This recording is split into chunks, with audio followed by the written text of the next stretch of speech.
अस्सलाम वालेकुम बच्चों, मेरा नाम हमाद है और आज आपकी खिदमत में एक बार फिर से मैं हाज़िर हो गया हूँ एक नए टॉपिक के साथ, एक नए अंदाज के साथ। अच्छा बच्चों, हमारा जो चैप्टर चल रहा है उसका नाम है होम्योस्टेसिस। उसके अंदर हमने बहुत कुछ पढ़ा, किडनी के बारे में पढ़ा, नेफ्रॉन पढ़ा और अब हम पढ़ने जा रहे हैं thermo regulation in skin. Thermo regulation का मतलब क्या है, सबसे पहले हमें ये समझना है। फिर स्किन का मतलब क्या है, स्किन के बारे में समझना है। फिर इसके बाद हम उसके बारे में समझेंगे, उसके फंक्शन सब समझेंगे। देखो बच्चों, जो टॉपिक आज हम पढ़ने जा रहे हैं उसको सिर्फ हमें एक अंदाज से सिर्फ ये नहीं पढ़ना है कि थर्मो रेगुलेशन स्किन कैसे हो रही है। अगर आपको थर्मो रेगुलेशन स्किन समझना है तो उसके साथ आपको क्या क्या समझना ज़रूरी है, हमें वो भी देखना पड़ेगा। अब जैसे कि आपको मालूम है कि अगर आपको थर्मो रेगुलेशन समझना है तो जाहिर सी बात है आपको उसका स्ट्रक्चर भी देखना पड़ेगा कि स्ट्रक्चर कैसे काम है और किस तरीके से ये काम कर रहा है। अगर ये आप नहीं देखेंगे तो इसका मतलब ये है कि आपने थर्मो रेगुलेशन को रट्टा लगाया, और हमारा यहाँ काम है कि रट्टा ना लगाया जाए, आपको भी मालूम है। अब इसी दौरान मैंने यही सोचा है कि आप लोगों को पूरा स्किन का टॉपिक ही पढ़ा दिया जाए तो ज़्यादा अच्छा रहेगा। अब उसके अंदर क्या क्या हम पढ़ेंगे, बहुत कुछ पढ़ेंगे, जैसे आपको स्क्रीन में नज़र आ रहा होगा।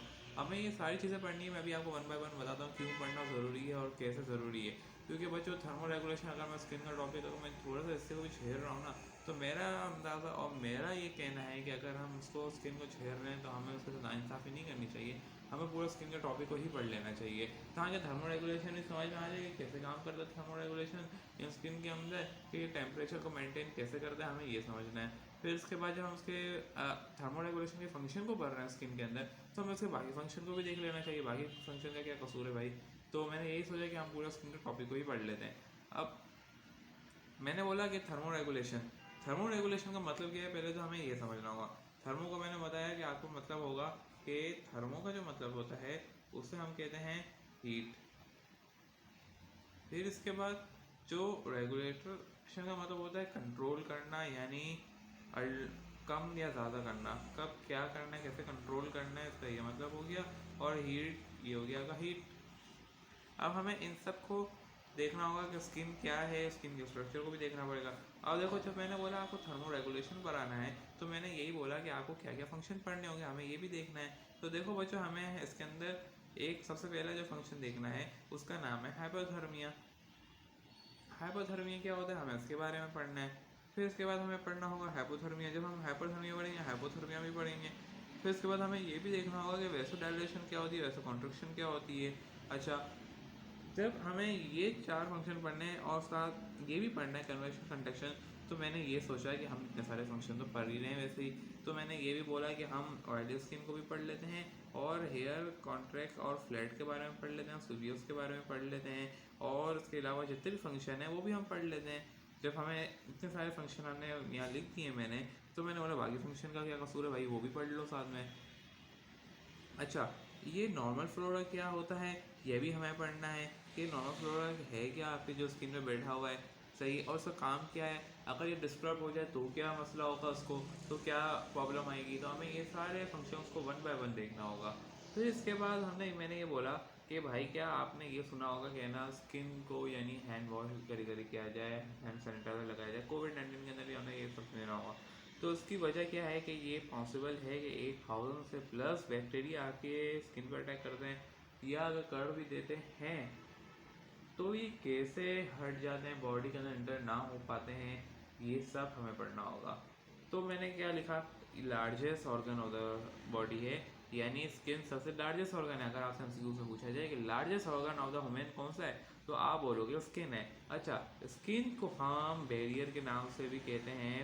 बैरियर होता है, आप इम्यूनिटी में पढ़ के आ गए होगे, और इम्यूनिटी को मैं यहाँ डिस्कस नहीं करूँगा। बैरियर के तौर पे काम करता है। अब बैरियर यानी स्किन का क्या हो गया, फंक्शन हो गया। और जब बैरियर क्या करता है, तो ये सबसे पहला बैरियर होता है, और इसी को हम इम्यूनिटी के अंदर फर्स्ट लाइन ऑफ डिफेंस भी कहते हैं। यानी ये बैरियर होता है और ये अंदर आने जाने से तमाम चीज़ों को रोकता है। और ये कैसे रोकता है, वही यहाँ पे सारे फंक्शंस मैंने लिखे हुए हैं।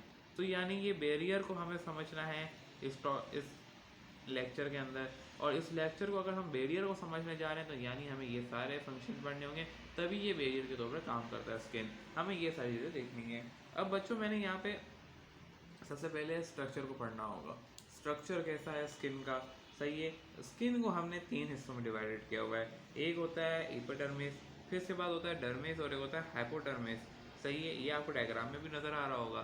फिर हमने इसको कितने हिस्सों में डिवाइड कर दिया है, 3 हिस्सों में डिवाइड किया हुआ है। अब इसके अंदर जब हमने इसको 3 हिस्सों में डिवाइड किया हुआ है, हमें 1 बाय 1 इसके स्ट्रक्चर को समझना पड़ेगा। अच्छा, सबसे पहला जो आता है वो होती है एपिडर्मिस। एपिडर्मिस के अंदर क्या क्या पाया जाता है, सबसे पहले आपको ये देखना होगा और ये किस तरीके से काम करता है। देखो, सबसे पहले हम इसके स्ट्रक्चर को देख लेते हैं, फिर उसके बाद उसके फंक्शन को देख लेंगे 1 बाय 1।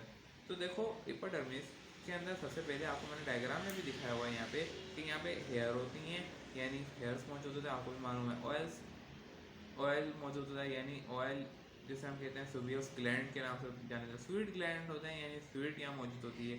और ये क्या स्वीट है, ये सब हमें देखना होगा। फिर इसके अलावा यहाँ पे जो है कुछ डेड सेल्स का नाम जाना जाता है कि यहाँ पे डेड सेल्स मौजूद होते हैं। अच्छा, उन डेड सेल्स को हम देते हैं नाम लैग्रैंज सेल्स।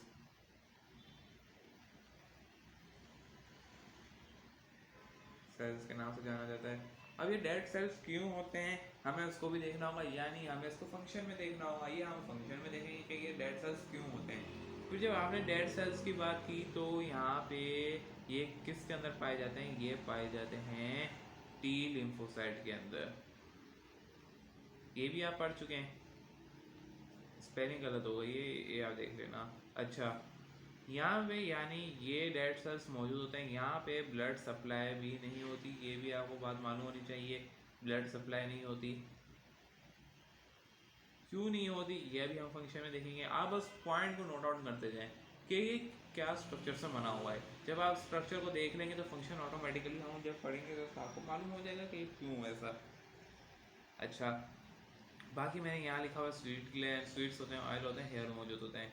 सही है। अच्छा, जब अभी हम फंक्शन को नहीं देख रहे तो मैं आगे उसके अंदर और मज़ेदार बातें नहीं बताऊँगा। इसको नरिशमेंट कहाँ से मिलती है हमें ये देखना होगा। देखो, ये डेड सेल से बना हुआ है, यहाँ पे ब्लड सप्लाई भी नहीं है, तो उसका मतलब उसको न्यूट्रिशन कौन देता है, ऑक्सीजन कौन सप्लाई करता है, तो वो आपका करता है डर्मिस। डर्मिस का ये काम है, ये डर्मिस मैंने यहाँ लिखा हुआ है, डर्मिस के अंदर सारी चीज़ें होती हैं। अच्छा, अब अगर मैं थोड़ा सा कैमरा फोकस करके डर्मिस मैंने वहाँ लिख दिया तो मैं डर्मिस के ऊपर चला जाता हूँ ताकि आपको डर्मिस के बारे में पता चल सके। डर्मिस के अंदर क्या होता है बच्चों, डर्मिस के अंदर बताया जाता है कि यहाँ पे ब्लड सप्लाई भी मौजूद होती है, जहाँ से फर्स्ट लेयर ऑफ स्किन को सप्लाई मिलती है।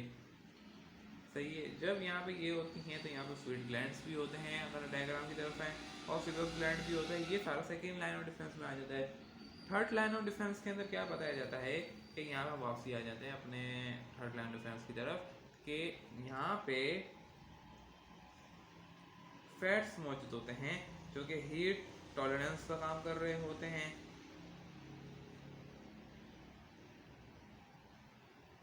और उनके पास भी ब्लड सप्लाई मौजूद होती है। एक और बात पता चल गई, जिससे आपका थर्मो रेगुलेशन काम कर रहा होता है।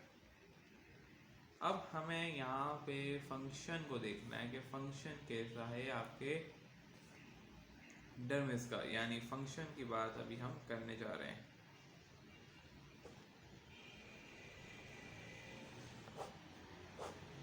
अब हमें फंक्शन की तरफ आ जाना चाहिए। फंक्शन कैसा होता है, डर्मिस, हाइपोडर्मिस और सॉरी एपिडर्मिस, डर्मिस और हाइपोडर्मिस, इन लेयर को देखना है हमें। सही है। अब आपकी जो सबसे पहली लेयर होती है, यानी मैं बात कर रहा हूँ एपिडर्मिस की। मैंने आपको बताया था कि वहाँ पे होते हैं डेड सेल्स, यानी जिसे हम लैग्रैंज सेल्स का नाम जाना जाता है। और लैग्रैंज सेल्स का क्या काम होता है कि ये हर वीक शेड ऑफ हो जाते हैं। यहाँ पे जो डेड सेल्स मौजूद होते हैं, ये लेयर शेड ऑफ हो जाती है। डेड सेल्स की जो लेयर होती है ये शेड ऑफ हो जाती है, शेड ऑफ हो जाती है, और आपको पता भी नहीं चलता, आपको दिखता भी नहीं कि भाई आगे सबसे पहले लेयर और शेड ऑफ हो रही है। कितनी अजीब बात है। हम जो स्किन के यहाँ फंक्शंस पढ़ रहे हैं वो आपको डेली एक्टिविटीज़ में नजर आएंगे। जी हाँ, जो मैं आपको यहाँ पे फंक्शंस पढ़ाने जा रहा हूँ वो आपको डेली एक्टिविटीज में देखने को मिलेंगे, लेकिन आपको मालूम ही नहीं है कि आपकी स्किन डेली एक्टिविटीज में क्या क्या करती है। सिर्फ आपको ऊपर से नज़र आता है कि आपको जो है गर्मी के अंदर ऑयली लेयर फील होती है, और उसके साथ आपको ये वाटर लॉस आपको नज़र आ रहा होता है, हीट कॉन्ट्रैक्ट नज़र आ रहा होता है, हीट फ्लैट नज़र आ रहे होते हैं, लेकिन उसके पीछे वजह क्या है ये आपको नहीं मालूम होता, और ये डेली एक्टिविटीज़ में हो रहा होता है। हमें इन सबको देखना होगा। अब यहाँ पे ब्लड सप्लाई इसलिए ही नहीं होती क्योंकि अगर यहाँ ब्लड सप्लाई होती तो यहाँ पे एक्सचेंज ऑफ मटेरियल आसान हो जाता। इसलिए अल्लाह ताला ने जो आपकी सबसे पहली लेयर है एपिडर्मिस, वहाँ पे जो है ब्लड सप्लाई नहीं रखी। अगर वहाँ ब्लड सप्लाई हो जाती तो उसका मतलब ये है कि ना आपके जो तमाम बैक्टीरिया, जैसे मैंने आपको बताया था कि it's possible 1000 bacteria attack on skin. जी हाँ बच्चों, ये पॉसिबल है, और 1000 से ज़्यादा बैक्टीरिया आपकी स्किन पर डेली एक्टिविटी के ऊपर अटैक करते हैं। लेकिन वो एंटर इसी वजह से नहीं हो पाते क्योंकि यहाँ पे ब्लड सप्लाई मौजूद नहीं है, यहाँ पे डेड सेल से बना हुआ होता है, तो यहाँ पे एक्सचेंज ऑफ मटेरियल का सवाल पैदा ही नहीं होता। फिर ये बैक्टीरिया अंदर एंटर कैसे हो जाते हैं अभी उसको हम देखेंगे, लेकिन सबसे पहला सवाल आपका यहाँ क्लियर हो गया कि ये अंदर एंटर नहीं हो सकते। फिर मैंने आपको एक और सवाल बताया था कि यहाँ पे जो होती है नॉर्मल फ्लोरा होती है। नॉर्मल फ्लोरा क्या होती है कि एक कॉलोनाई, अच्छा नॉर्मल फ्लोरा मैं यहाँ लिख देता हूँ, तो मैंने आपको क्या शेड ऑफ हो जाती है जिसके अंदर बैक्टीरिया भी शेड ऑफ हो जाते हैं। सबसे पहली बात आपको ये पता चल गई।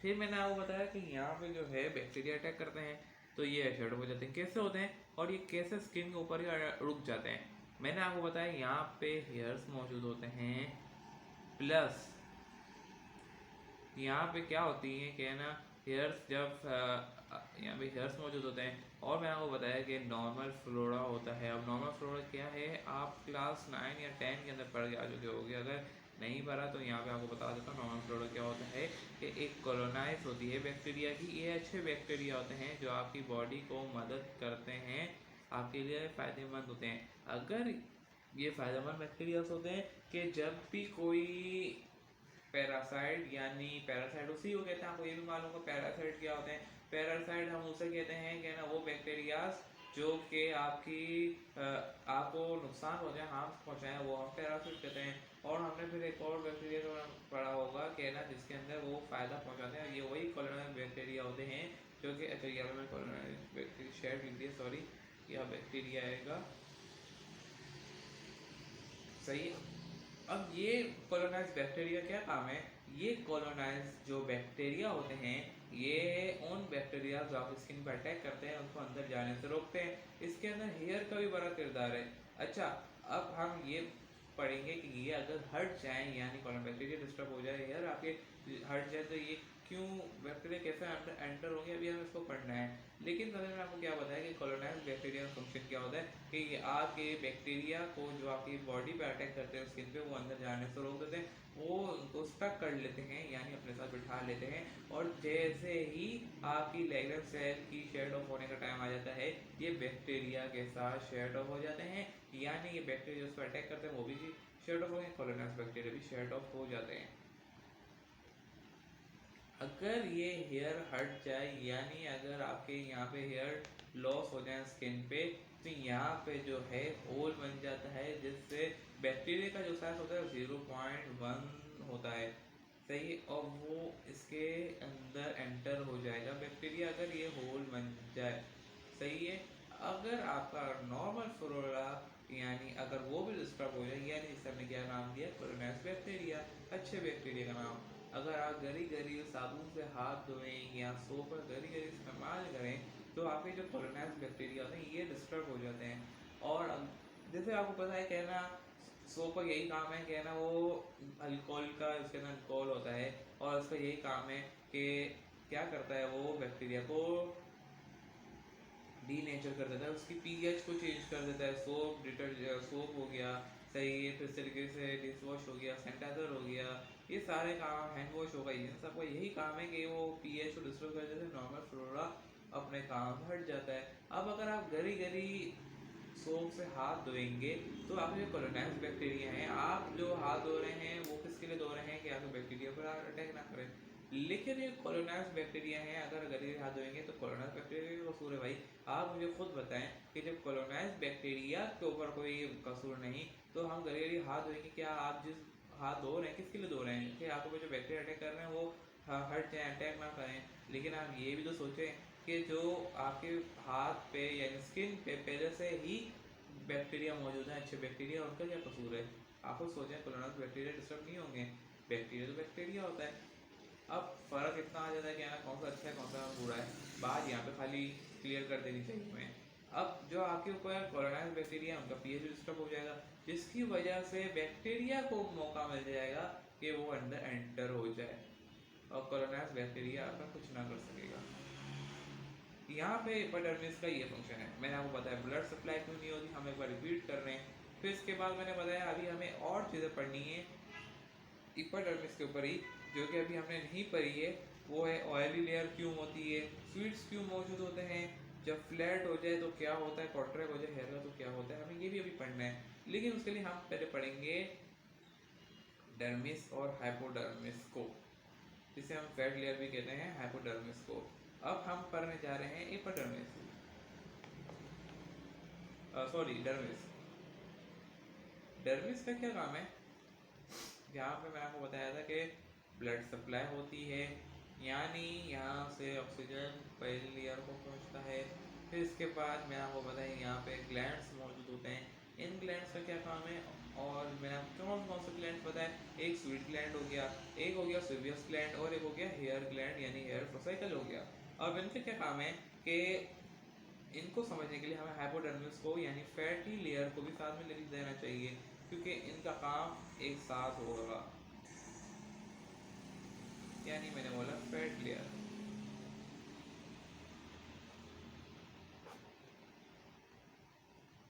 अब अगर हम देखें, जब भी आपको ज़्यादा घर में महसूस हो, यानी आपका बॉडी टेम्परेचर को मेंटेन करने के लिए, मिसाल के तौर पर आप समर की एग्जाम्पल ले लें।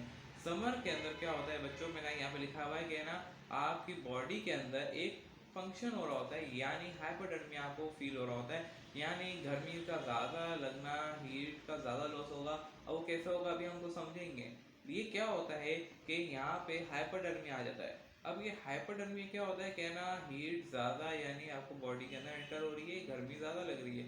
फिर दूसरा होता है हाइपोडर्मिया। हाइपोडर्मिया विंटर के अंदर एग्जाम्पल दी जाती है, यानी हीट आपकी बॉडी के अंदर कम एंटर हो रही है। फिर इसके बाद आता है वैसोडायलेशन, वैसोकॉन्ट्रिक्शन, कन्वेक्शन, कंडक्शन। सबसे पहले हम पढ़ेंगे इन सारे फंक्शन को जो मैंने hypothermia, vasodilation, vasoconstriction, oil skin, hair flat, contract हो जाना, ऑक्सीपियस ग्लैंड और स्वीट ग्लैंड के बारे में लिखा है। फिर हम कन्वेक्शन, कंडक्शन के बारे में जाएंगे। अब जो आपका हाइपोडर्मिस है, सपोज करें हम ले लेते हैं आपकी एग्जांपल, हम जा रहे हैं, सबसे पहले जा रहे हैं किसके अंदर जा रहे हैं, समर के अंदर, यानी हम हीट का ज़्यादा एंटर होने पे जा रहे हैं, हीट का एंटर होना। और इसके अंदर मैंने आपको क्या बताया, आपको हो जाता है हाइपरथर्मिया, यानी हम इसको पढ़ने जा रहे हैं। अब इसके अंदर क्या होता है बच्चों कि जो आप हाइपरथर्मिया पढ़ रहे हो, इसके अंदर ये काम हो जाता है कि आपके अंदर क्या होता है कि जो आपका हाइपोडर्मिया है उसके अंदर सबसे पहले क्या काम हो रहा होता है कि ना जो आपके हाइपोडर्मिस है यानी फैटी लेयर है वो पिघलना शुरू हो जाती है, सबसे पहली बात। सही है। और इसके पिघलने का मकसद ये होता है हीट एंटर हो सके। जाहिर सी बात है, जब हीट एंटर होगी फैटी ऑयल क्या होगी, तो हमें हीट को कम से कम ज़्यादा एंटर हो, तो उसके लिए हमें क्या करना पड़ता है कि हम जो डर्मिस है वहाँ पे हम क्या कर देते हैं, वैसो डायलेशन करते हैं। डायलेशन का मतलब होता है कि ब्लड सप्लाई को ज़्यादा से ज़्यादा प्रोवाइड कर रहे होते हैं। इससे क्या होता है, जो बॉडी के अंदर हीट एंटर हो रही होती है वही लॉस भी हो रही होती है। डायलेशन से उतनी ज़्यादा हीट लॉस भी होगी, क्योंकि उतनी ज़्यादा ब्लड सप्लाई जितनी ज़्यादा डायलेट होंगी, यानी सप्लाई इस तरीके से मोटी हो जाएंगी, तो यहाँ से हीट ज़्यादा लॉस होगी। अब ये हीट लॉस, और इसी दौरान हाइपरडर्मिया, मैंने बोला हाइपोडर्मिया फैटी लेयर जो है पिघलना शुरू हो जाए, यही वजह है ताकि हीट जितनी एंटर हो गई है उतनी बाहर निकल सके। अब यहाँ पे हेयर्स जो होते हैं वो फ्लैट हो जाते हैं। अब ये फ्लैट होने का मकसद यही है कि फ्लैट इसलिए हो जाते हैं ताकि हीट आराम से बाहर निकल सके। आपकी ऑयल स्किन जो है ऑयली हो जाती है इसी दौरान, और वही आपको पसीने का महसूस होता है, ताकि जो हीट एंटर हुई थी वो बाहर आराम से निकल सके और बॉडी का टेम्परेचर जो होता है मेंटेन रह सके, उसके अंदर कोई तब्दीली ना आए 37 सेल्सियस। और इसी के साथ हम ये भी कहते हैं स्वीट ग्लैंड्स होते हैं, यानी आपको गर्मी का महसूस हो रहा होता है, वाटरी फील हो रहा होता है, ये सारा काम होता है। अब अगर हम देखें वैसो डायलेशन के बारे में आपको पता चल गया। अब हमारे पास जो रहता है वो है वैसो कॉन्ट्रिक्शन, और इसके अंदर क्या होता है कि ना आपके जो फैट्स होते हैं वो ज़्यादा से ज़्यादा क्या होता है मजबूत हो जाते हैं, वो पिघलते नहीं है, हीट एंटर नहीं हो रही होती। तो इसके लिए अल्लाह ताला क्या करता है कि जो आपकी वैसो कॉन्ट्रिक्शन हो जाती है, वैनी वैसो का मतलब होता है ब्लड, और ब्लड जो है कॉन्ट्रैक्ट कर जाती है, ब्लड सप्लाई कम हो जाती है, जिसकी वजह से हीट बॉडी के अंदर कम से कम एंटर होती है, हो रही होती है। तो इसकी वजह से वैसो कॉन्ट्रैक्शन की वजह से क्या होता है कि हीट जो है बाहर भी कम से कम जा रही होती है, और हेयर कॉन्ट्रैक्ट हो जाते हैं। हेयर कॉन्ट्रैक्ट हो जाएंगे तो यानी जैसे आप कहते हैं कि ना वैसो कॉन्ट्रैक्शन का मतलब यही होता है कि ना क्या होता है कि आपकी जो एक मिनट जी, अच्छा सही ठीक है। हाँ, तो मैं क्या कह रहा था, वैसो कॉन्ट्रिक्शन के अंदर क्या होता है कि आपकी जो ब्लड सप्लाई वो कॉन्ट्रैक्ट हो जाती है, और ब्लड कम से कम ट्रैवल कर रहा होता है, जिससे हीट लॉस भी कम हो जाती है। जब हीट लॉस कम होगी, क्योंकि डायलेशन ब्लड सप्लाई के अंदर हीट एनर्जी लॉस होगी, एनर्जी कम लॉस होगी, और फैट लेयर मजबूत हो जाएंगे, वो पिघलेगा नहीं, और उसकी तरीके से आपकी ऑयल स्किन भी फॉर्म नहीं होगी। और हेयर कॉन्ट्रैक्ट का मतलब होता है कि हीट जब अंदर कम जा रही है तो बाहर भी कम ही निकले। ये सारा फंक्शन जो होता है हाइपोडर्मिस और डर्मिस का। अब हमें ये भी पढ़ना है कि इसी तरीके से आपका नॉर्मल फ्लोरा काम कर रहा होता है, ताकि बैक्टीरिया अंदर एंटर ना हो। बच्चों, ये थर्मो रेगुलेशन की कुछ मैंने आपको आज यहाँ पे बातें बताई, इसकी वजह से आपने पूरा फंक्शन पढ़ा, वैसो कॉन्ट्रिक्शन, हाइपोथर्मिया, वैसो डायलेशन, ये सारी चीज़ें आपने पढ़ी। कन्वेक्शन का क्या मतलब होता है कि ना हीट एनर्जी का लॉस होना विदाउट एनी मीडियम, और कंडक्शन का मतलब भी यही होता है कि किसी मीडियम के साथ ट्रैवल करना। अब कन्वेक्शन कब होती है, जब भी आपको मैंने बताया हीट एनर्जी लॉस हो रही होती है, कब होगी कहना जब भी आपको वो समर में होगा, और कब नहीं होगी वैसे कन्वेक्शन जब सर्दियाँ होंगी। और कंडक्शन कब होती है कि है ना, कंडक्शन जब आपके साथ जब हीट लॉस हो रही हो, साथ में बैक्टीरिया भी लॉस हो रहे हो, बैक्टीरिया जब अटैक करते हैं वो उसी ऑयली स्किन की वजह से हट जाते हैं, और बाहर आना जाना बाहर ज़्यादा जाता है, अंदर एंट्री कम होती है। तो यहाँ पे जो है हमने ये पूरा होम्योस्टेसिस के अंदर थर्मो रेगुलेशन स्किन पढ़ा, बहुत ही डिटेल में पढ़ा। बैरियर होता है, और फर्स्ट लाइन ऑफ डिफेंस को हमने पढ़ा, यानी कि कैसे काम करता है, यही बैरियर का काम है, ताकि बैक्टीरिया अंदर एंटर ना हो सकें। हमने बहुत सारी यहाँ पे चीज़ें पढ़ी, मैंने ज़्यादा वर्बली बताया, और क्योंकि इसके अंदर हमें यही तो होता है कि हम ज़्यादा वर्बली बताएं, ताकि आपको समझ आ सके कि ना लिखना ज़्यादा वर्बली पता चलेगा तो आपको ज़्यादा अच्छे से समझ में आएंगी। तो यहीं पे मैं इस चैप्टर को यानी इस टॉपिक को एंड करता हूँ, और इंशाल्लाह फिर नेक्स्ट टॉपिक में मिलेंगे। तब तक के लिए मुझे दी इजाज़त। अल्लाह हाफिज़।